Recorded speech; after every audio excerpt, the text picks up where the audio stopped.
সাদ্দাম হোসেন 12 বছর বয়সে জীবিকার তাগিদে শেরপুরের ঝিনাইগাদী থেকে ঢাকায় আসেন।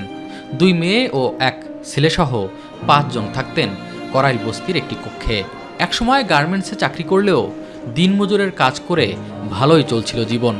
হঠাৎ সব স্তব্ধ করে দিয়ে গেছে মঙ্গলবারের অগ্নিকাণ্ড। এখন তিনি নিঃস্ব। কোনো হুঁশ ছিল না, রাস্তায় রাস্তায় খালি পাগলের মতো ঘুরছি। ঘোরার পরে আমার এই বাচ্চাটি, আমি বলতে পারি না আমার বাচ্চা বাইরে গেছে। আমি বেলতলা যায় ওনাদের পাইছি, রাত দিন এই জায়গায়, ভিতরে কোনো লোক আমাদের সাহায্য সহযোগিতা কিচ্ছু না।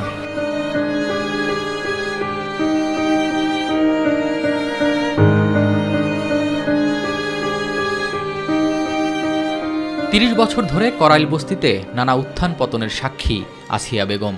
এ নিয়ে 3 বার পুড়েছে তার ঘর, বারবার পুড়েছে ঘুরে দাঁড়ানোর স্বপ্ন।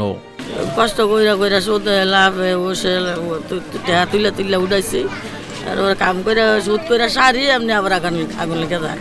আগুনটা লাগার পর ওই আমি বাড়িছি, বাইরে সারা গরম যায়, আবার বাইরে যাই, গরম যায় খালি আমি একা।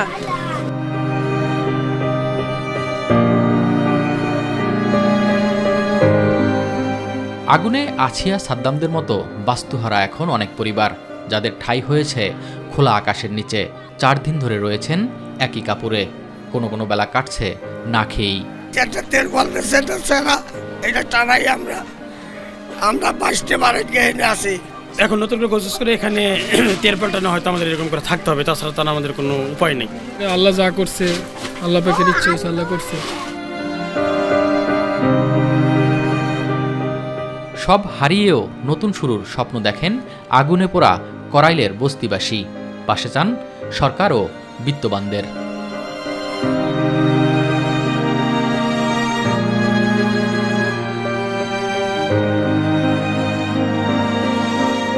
এস এম আরিফ, মাই টিভি, ঢাকা।